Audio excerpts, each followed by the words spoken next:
बिस्मिल्लाहिर्रहमानिर्रहीम।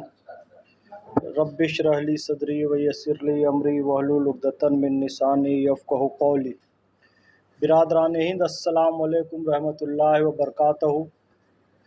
भारत माता की जय, जय हिंद। बहुत खुशी का ये मौका है कि भारत के इतिहास में मुसलमानों के हक़ में सबसे बड़ा एक फ़ैसला हुआ है केंद्र सरकार के द्वारा। वक्फ अमेंडमेंट एक्ट 2025 अब ये बिल नहीं रहा है बल्कि अधिनियम बन चुका है, एक्ट बन चुका है। और हिंदुस्तान का जो पूरा इतिहास है और उस पूरे इतिहास में अब तक मुसलमानों के हक़ में जो जो काम हुए हैं उसमें सबसे बड़ा काम ये है। लगभग 8 लाख एकड़ भूमि बताई जाती है, कमोबेश, थोड़ा बहुत ऊपर नीचे हो सकता है, कि भारतीय सेना और रेलवे के बाद सबसे ज्यादा भूमि वक्फ के पास है। आप अक्सर समाचार पत्रों में भी देख रहे हैं, टेलीविजन चैनल में भी देख रहे हैं, और फिर से वही बात कह रहा हूं कि कई देशों से अधिक लैंड वक्फ के पास है भारत की। यानी कि दुनिया का सबसे ज्यादा वक्फ लैंड भारत में है और सबसे ज्यादा गरीब मुसलमान भी भारत में है। ये कॉन्ट्राडिक्शन है, इसको विरोधाभास कहते हैं कि सबसे ज्यादा जमीनें भी हैं और सबसे ज्यादा गरीबी भी है। तो इस कॉन्ट्राडिक्शन को नरेंद्र मोदी जी ने दूर करने का प्रयास किया। चंद्रबाबू नायडू जी कहते हैं कि NNN, नरेंद्र, नायडू और नीतीश, इनको मुस्लिम समाज की ओर से बहुत बहुत धन्यवाद है। जयंत चौधरी जी हो, चिराग पासवान जी हो, इन सबको बहुत बहुत धन्यवाद है। और जो भी सरकार में दल शामिल है कि उन्होंने इस विरोधाभास को दूर करने का काम किया है और मुस्लिम गरीब माँ बहनें, बेरोजगार नौजवान, मुस्लिम बुजुर्ग, उनको सचमुच में उनका हक मिलने जा रहा है। तो ये जाहिर सी बात है, खुशी की बात है। और अब तक ये कहा जाता है कि वक्फ लैंड का जो सदुपयोग होना था, जो उसकी प्रॉपर्टी का सदुपयोग होना था, वो नहीं हुआ। विरोधी तक कह रहे हैं, आप तमाम पुरानी स्पीचेस उठाकर देख लीजिए कि वक्फ लैंड का अब तक सही उपयोग नहीं हुआ था। तो ये एक अच्छी बात है। प्रधानमंत्री श्री नरेंद्र मोदी जी, अमित शाह जी को, किरण रिजिजू जी को धन्यवाद। मुसलमानों के हक में, पहले मुस्लिम माँ बहनों के हक में एक इंस्टेंट ट्रिपल तलाक को समाप्त किया, जिसका इस्लाम से कोई लेना देना नहीं था। मुस्लिम उलेमाओं, मुफ्तियों को चाहिए था कि मुसलमानों में कोई कुरीति आ गई है तो उसे दूर करें। यह काम हमारा था, हम नहीं कर पाए। हम नहीं कर पाए तो अल्लाह अपना काम करवाना बेहतर जानता है, उसने नरेंद्र मोदी जी से करवा लिया अल्लाह ने। इंस्टेंट ट्रिपल तलाक, एक बार में तलाक तलाक तलाक कहा और तलाक हो गया, इसका इस्लाम में कोई प्रावधान नहीं था। अभी तलाक बोला, एक महीने बाद तलाक बोला, फिर एक महीने बाद तलाक बोला, यह प्रावधान था। तो इंस्टेंट ट्रिपल तलाक को समाप्त कर दिया, क्योंकि मुस्लिम मां बहनों को इससे कितना नुकसान हो रहा था और हलाला का दंश झेलना पड़ रहा था। फिर मुसलमानों को बहकाया गया कि ये इस्लाम के हक में नहीं था, जबकि वो काम भी मुसलमानों के हक में था। इंस्टेंट ट्रिपल तलाक के समय ऐसा हुआ, सीए के समय ऐसा हुआ। पाकिस्तान, बांग्लादेश, अफगानिस्तान के जो हिंदू हैं, सिख हैं, ईसाई हैं, बौद्ध हैं, जैन हैं, पारसी हैं, बहाई हैं, उनको बचाने के लिए कानून लाया गया। फिर यह अफवाह फैलाई गई कि मुसलमानों की नागरिकता छीनने वाला कानून है, झूठ बोला गया। सत्ता के लिए, सत्ता की मलाई खाने के लिए गरीब मुसलमानों को बहकाने वर्गलाने का काम चल रहा है। इस्लाम बहकने और बहकाने का नाम नहीं, महकने और महकाने का नाम है। फिर से ऐसे कुछ लोग जिन्होंने वक्फ की भूमि पर कब्जा किया हुआ था, जिनका किराया 1-1 लाख रुपए आना चाहिए, उसका 10-10 रुपए किराया दे रहे थे, वक्फ की भूमि पर काबिज थे, उन लोगों ने फिर से बहकाना वर्गलाना चालू किया कि मस्जिदें छीन ली जाएगी, दरगाह छीन ली जाएगी, खानकाह छीन ली जाएगी, मदरसे छीन लिए जाएंगे। अमित शाह जी ने भारत की संसद के अंदर कहा यह बिल रेट्रोस्पेक्टिव नहीं है, जो मस्जिदें, जो दरगाहें, जो खानकाहें जहां हैं वहीं रहेगी, किसी के साथ कोई छेड़छाड़ नहीं किया जाएगा। यह कानून जिस डेट से लागू होगा उस डेट से यह इंप्लीमेंट होगा। उसके बाद से आपको हर एक प्रॉपर्टी का कागज रखने की जरूरत पड़ेगी। कुरान शरीफ सूरह बकरा आयत 282 में स्पष्ट लिखा है कि छोटा सा भी लेन देन करो तो उसकी लिखा पढ़ी कर लिया करो, दस्तावेज लेखक से लिखवा लिया करो, ऐसे लेन देन को भी लिखवा लिया करो। लेकिन वक्फ बाय यूजर में कोई लिखा पढ़ी नहीं थी। हम जी पिछले 100 साल से यहां नमाज पढ़ रहे हैं तो ये भूमि हमारी हो गई। इसका इस्लाम से कोई लेने देना नहीं है। इस्लाम तो ये कह रहा है कि छोटा सा भी लेन देन लिखा पढ़ी से लो। लेकिन फिर भी अमित शाह जी और मोदी जी का धन्यवाद कि आप 100 साल से नमाज पढ़ रहे हैं तो उस मस्जिद को कोई छेड़छाड़ नहीं की जाएगी, ये उन्होंने स्पष्ट कहा है।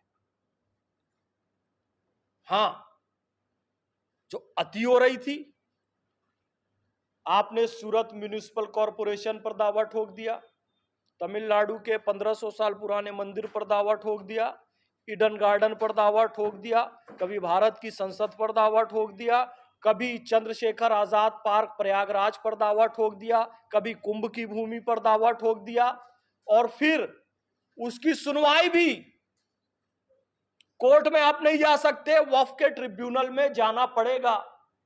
यानी जिसने दावा किया है इंसाफ के लिए आपको उसी के पास जाना पड़ेगा। मैं मध्य प्रदेश छत्तीसगढ़ से हूं, मान लो कि बालाघाट में वक्फ ने किसी प्रॉपर्टी को अपना कहा तो अब उसको सुनवाई के लिए भोपाल आना पड़ेगा, भोपाल में ट्रिब्यूनल है। तो कोर्ट में यह मामला नहीं जाता था। सामान्य भारतीय न्यायपालिका के पास अब यह मामला जाएगा, पारदर्शिता आएगी जिसको ट्रांसपेरेंसी कहते हैं, उत्तरदायित्व निश्चित किया जाएगा, सब कुछ डिजिटलाइजेशन के माध्यम से होगा, डिजिटल रिकॉर्ड रहेगा, और भारत का controller and auditor general CAG जिसे कहते हैं, कैग, नियंत्रक एवं महालेखा परीक्षक भारत सरकार, इसका ऑडिट करेगा। यानी छोटा मोटा CA नहीं करेगा। इससे पता चलता है कि तमाम तरह की पारदर्शिताएं इसमें आएंगी। हम भारत के करोड़ों करोड़ों मुसलमान इसका समर्थन करते हैं। हम भारत के मुसलमान हैं, हमारे बाप दादा हिंदू थे, हमें कबूल करने में कोई दिक्कत नहीं है। हम लोगों ने ख्वाजा गरीब नवाज, ख्वाजा मोइनुद्दीन चिश्ती अजमेरी रहमतुल्लाह अलैह, उनके हाथों हमने 800 साल पहले इस्लाम कबूल किया था। और उस दर से उनकी औलाद जो है, जो दीवान साहब है नसीरुद्दीन चिश्ती साहब, उन्होंने कह दिया है कि ये एक्ट मुसलमानों के हक में है। तो हम जहां से मुसलमान बने वहां से मैसेज आ गया है, तो ये बहुत बड़ी बात है। बरेली के नसीरुद्दीन चिश्ती साहब हो, मौलाना उमैर इलियासी साहब हो, एक बड़ा मुस्लिमों का प्रगतिशील समाज बोहरा समाज हो, एक बड़ा मुसलमानों का समाज पसमानदा समाज हो, करोड़ों करोड़ों मुस्लिम राष्ट्रीय मंच के सदस्य हों, जो मुस्लिम पर्सनल लॉ बोर्ड की महिला विंग है उसकी अध्यक्षा हो, और सामान्य करोड़ों मुसलमान इस एक्ट के समर्थन में है, हक में है। जो लोग विरोध कर रहे हैं, आप सबको पता है, कई बार मीडिया में आ चुका है, वक्फ की प्रॉपर्टी दबा के बैठे हैं। वो इसलिए नहीं रो रहे हैं ओवैसी संसद में कि मुसलमानों के हक में उनको रोना आ रहा है, उनकी खुद की प्रॉपर्टीज कई सारी जा रही है, मुस्लिम पर्सनल लॉ बोर्ड की जा रही है, जो पर्सनल उसे बना कर रखा था, इसलिए रो रहे हैं। देखिए 1985-86 में एक गरीब मुस्लिम महिला को कोर्ट ने कहा कि इसे रोटी दे दो, खाने का हक दे दो, तो मुस्लिम पर्सनल लॉ बोर्ड गरीब मुस्लिम महिला को रोटी ना मिले उस शाहबानो को, इसके लिए सुप्रीम कोर्ट के विपरीत वो लोग संसद गए, संसद में राजीव गांधी पर दबाव डाला और उस कानून को पलट दिया, मुस्लिम महिला के मुख से निवाला छीन लिया। उस समय एक प्रगतिशील मुसलमान आरिफ मोहम्मद खान साहब ने इस्तीफा दे दिया कि तुम मुसलमान एक मुस्लिम गरीब मुस्लिम महिला के मुंह से कैसे रोटी छीन सकते हो। अब जब संसद ने मुसलमानों के हक में कानून बनाया तो फिर से ये लोग कोर्ट चले गए, यानी कोर्ट मुसलमानों के हक में बोलेगा तो संसद में जाके उनका हक छीनोगे, और संसद हक में बोलेगी तो कोर्ट में जाकर उनका हक छीनोगे। लेकिन अच्छी बात है कि कोर्ट ने इस कानून पर रोक नहीं लगाई है, कुछ केवल सवाल पूछे हैं कि नॉन मुस्लिम क्यों है, वक्फ बाय यूजर के तहत प्रॉपर्टी का क्या होगा, उसका जवाब 5 तारीख को देना है। इस एक्ट पर रोक नहीं लगी है। हम केवल इतना कहते हैं कि जी गंगा जमनी तहजीब की बात करते हो, इस बात पर हम गर्व करते हैं कि देखो हमारे कितने हिंदू भाई अजमेर जाते हैं, हजरत निजामुद्दीन औलिया की दरगाह में जाते हैं, मुंबई में हाजी अली में कितने हिंदू भाई जाते हैं, ये हमारे लिए गर्व की बात है, गंगा जमनी तहजीब की बात है। अगर वही 2 हिंदू भाई वक्फ बोर्ड में आ गए तो फिर गंगा जमनी तहजीब तो मजबूत होगी ना। आजम खान 2013 के कुंभ के अध्यक्ष बन सकते हैं। और जब ये विवाद चला कि भाई हिंदू या गैर मुस्लिम क्यों, और लगातार मैंने टेलीविजन चैनल में इस बात का समर्थन किया, तो बुरहानपुर मध्य प्रदेश के प्राचीन चमत्कारी श्री इच्छेश्वर हनुमान मंदिर ट्रस्ट है, ये हजारों साल पुराना मंदिर है, इसका बुलाकर मुझे मेंबर बनाया, आजीवन मेंबर, कि फैज भाई आप कह रहे हैं कि गैर मुस्लिमों को भी वक्फ बोर्ड में लिया जाए, और कहते हैं कि जी किसी मुसलमान को मंदिर ट्रस्ट में क्यों नहीं लिया जाए, तो लीजिए आजीवन सदस्य, ये बहुत प्राचीन मंदिर है। तो कहने का मतलब यह है कि गंगा जमनी तहजीब दोनों तरफ से होगी। कहने का मतलब यह है कि वक्फ अधिनियम हिंदुओं की प्रॉपर्टी पर भी लागू होता है। मेरी विष्णु जैन जी से बात हो रही थी तो उन्होंने एक बहुत अच्छी बात, गैर मुस्लिम क्यों वक्फ बोर्ड में, वक्फ में नहीं वक्फ बोर्ड में गैर मुस्लिम क्यों, तो उन्होंने कहा वक्फ बोर्ड में गैर मुस्लिम नहीं होना चाहिए, बस एक नियम और ये बना दो कि वक्फ बोर्ड किसी गैर मुस्लिम की प्रॉपर्टी पे दावा भी नहीं करेगा, तो गैर मुस्लिम क्यों, तो उनका भी कहना सही है, क्योंकि वहां केरल की बिशप काउंसिल भी कह रही है, कुछ सिख संगठन भी कह रहे हैं कि भाई कुछ चर्च पे भी वक्फ बोर्ड ने दावा कर दिया, कुछ गुरुद्वारों पे भी दावा कर दिया, और मुसलमान तो कह ही रहे हैं, बहुत सारे में वादी मुसलमान भी हैं। तो ये सारी चीजें हैं। एक बात और स्पष्ट मैं कर दूं, फिर आप प्रश्न पूछिएगा। अमित शाह जी ने बिल्कुल क्लियर किया है, बिल्कुल क्लियर किया है संसद में, संसद की बात कही हुई बात प्रमाणिक मानी जाती है, संसद में रिकॉर्डेड बात जो होती है, वक्फ में एक भी गैर मुस्लिम नहीं होगा, वक्फ में ध्यान दीजिएगा, मुतवल्ली में कोई गैर मुस्लिम नहीं होगा, कलमा नमाज रोजा हज ज़कात जो इस्लाम के आधार स्तंभ हैं, वक्फ वाकिफ मुतवल्ली जो कि विशुद्ध धार्मिक काम है, उसमें एक भी गैर मुस्लिम नहीं होगा। यहां तक कि क्योंकि देखो वक्फ एक धार्मिक प्रक्रिया है, जो कलमा पढ़ता है ला इलाहा इल्लल्लाह मुहम्मदुर रसूलुल्लाह, जो मुसलमान है वही वक्फ कर सकता है। इमामत मस्जिद में नरेंद्र मोदी जी इमामत करने नहीं जाएंगे, अमित शाह जी अजान देने नहीं जाएंगे, जो कलमा पढ़ता है ला इलाहा इल्लल्लाह मुहम्मदुर रसूलुल्लाह वही इमाम होगा, वही मौज़्ज़न होगा, वही मुतवल्ली होगा। यहां तक कि कोई चोरी छुपे मुसलमान बन जाए, कलमा पढ़ ले कि ला इलाहा इल्लल्लाह मुहम्मदुर रसूलुल्लाह, तो ऐसा नहीं होगा। आप कोर्ट में एफिडेविट बनाएंगे कि आज से मैंने इस्लाम धर्म कबूल किया, और वो एफिडेविट बन के 5 साल जब हो जाएगा तो उस 5 साल के बाद ही आप वक्फ कर सकते हैं, यानी कि शुद्ध मुसलमान ही वक्फ करेगा, वक्फ में एक भी गैर मुस्लिम नहीं होगा। तो ये तो हमारे पक्ष में बात है। ओवैसी साहब कह रहे थे जी वक्फ तो कोई भी कर सकता है, लेकिन वक्फ बोर्ड में केवल मुसलमान रहेगा। ये बड़ी अजीब बात हुई। आज भी हमारा हिंदू भाई किसी न किसी दरगाह में 100 रुपए 50 रुपए वहां पर डोनेशन बॉक्स में डाल रहा है। लगभग 1 करोड़ रुपए प्रतिदिन मिनिमम वक्फ के पास गैर मुस्लिमों के द्वारा आता है। अभी भी हाजी अली दरगाह में कोई हमारा हिंदू भाई, कोई ईसाई भाई वहां सहयोग 10-20-100 रुपए डाल रहा है। यस और नो? यस।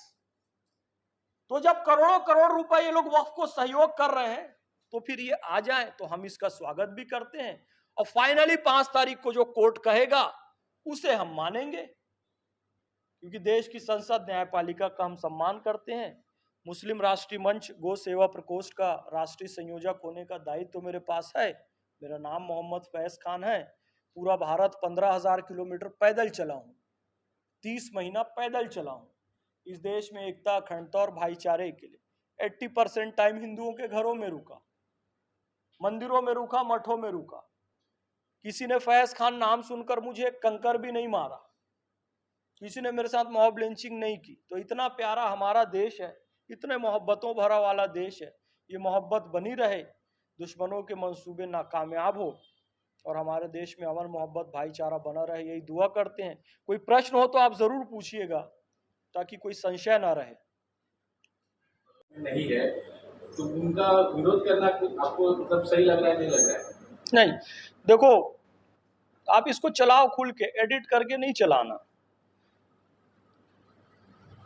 1947 में कुछ लोग थे जो हैदराबाद को पाकिस्तान में मिलाना चाहते थे। उन्हें कहते हैं रजाकार, और रजाकारों की ही पार्टी का नाम है MIM। हिस्ट्री उठाकर देख लेना, इतने सारे पत्रकारों के बीच हवा हवाई बात नहीं बोलूंगा। जो हमारे हैदराबाद को, जो उस समय तेलंगाना आंध्र प्रदेश मिला के हैदराबाद हुआ करता था, आज का एक हैदराबाद शहर नहीं था, ये पूरा पाकिस्तान में मिलाना चाहते थे। और उन्होंने एक पॉलिटिकल पार्टी बनाई थी जिसका नाम है MIM। उसी पार्टी के अध्यक्ष आज ओवैसी हैं। ये चाहते हैं कि भारत की अधिक से अधिक भूमि पर कब्जा कर लें, क्योंकि आप देखते हैं दंगों के पीछे कभी बांग्लादेश का हाथ होता है, हमारी सुरक्षा एजेंसियां बताती है, कभी पाकिस्तान का हाथ होता है। तो साहब ऐसे अब नहीं चलेगा। मुसलमानों को बहकाना, वर्गलाना नहीं चलेगा। जिन्ना बहुत इंटेलेक्चुअल थे, तो गरीब अनपढ़ मुसलमान जो थे उनको बहकाकर पाकिस्तान बना लिया। अभी भी शिक्षण कमेटी की रिपोर्ट कहती है कि मुसलमान शिक्षा में सबसे पीछे हैं। तो ओवैसी फिर से बहकाने, वर्गलाने का काम कर रहे हैं। बिल्कुल गलत है ओवैसी का कहना, और इससे उनकी चोरी एक और पकड़ी जाती है कि कहा जी लाइट बंद करो, लाइट बंद करो, अंधेरा करो 10 मिनट के लिए। तो मैंने उनकी फोटो देखा, उन्होंने बाकी लोगों को तो अंधेरा करवा दिया और खुद रोशनी में खड़े हुए हैं। यानी बाकी मुसलमान अंधेरे में रहें और तुम रोशनी। उनकी फोटो निकाल के देखना ना जिस दिन अंधेरा करवाया था। तो ये एक साइन है, अल्लाह भी बता रहा है कि जो हक में बात कर रहा है उसको पहचानो, और जो मुसलमानों के नाहक में बात कर रहा है उसे भी पहचानो। कलाम की विचारधारा वाले लोग हैं हम, कसाब की विचारधारा का विरोध करते हैं। सर, एक पक्ष है जो लगातार इसका विरोध कर रहा है, उसे आप कैसे संतुष्ट हैं? मैं जब छोटा था ना, 2 तरह के लोग हैं। एक तो मुस्लिम विरोध कर रहे हैं, एक तथाकथित धर्मनिरपेक्ष पार्टियां विरोध कर रही हैं। जो तथाकथित धर्मनिरपेक्ष पार्टियां, उनको अच्छे से पता है कि मुसलमानों में अशिक्षा सबसे ज्यादा, इनको जितना बेवकूफ बना सकते हो बना लो।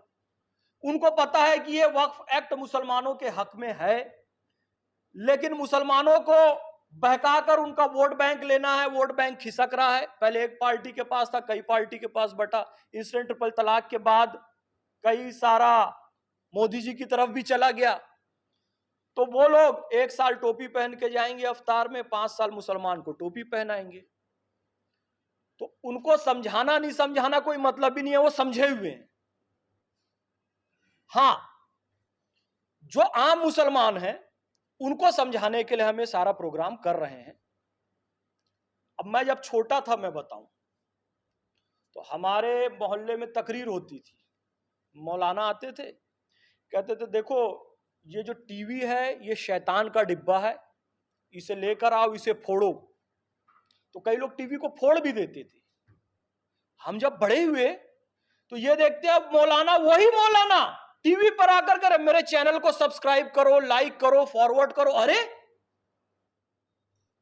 वो अब कैमरे के सामने बैठे हुए हैं, वो टीवी के सामने बैठे हुए हैं, वो मोबाइल के सामने बैठे हुए हैं, लैपटॉप के सामने बैठे हुए। कहने का मतलब ये है कि उस समय जो शैतान का डिब्बा लगता था, अब पता चला भैया आईटी रेवुलेशन के लिए टीवी भी जरूरी है, कैमरा भी जरूरी है, मोबाइल भी जरूरी है, लैपटॉप भी जरूरी है। समय के साथ समझे, थोड़ा सा मुसलमानों को वक्त लगेगा। हमारे नबी के पास जो पहला शब्द आया था इकरा, यानी कि पढ़ो,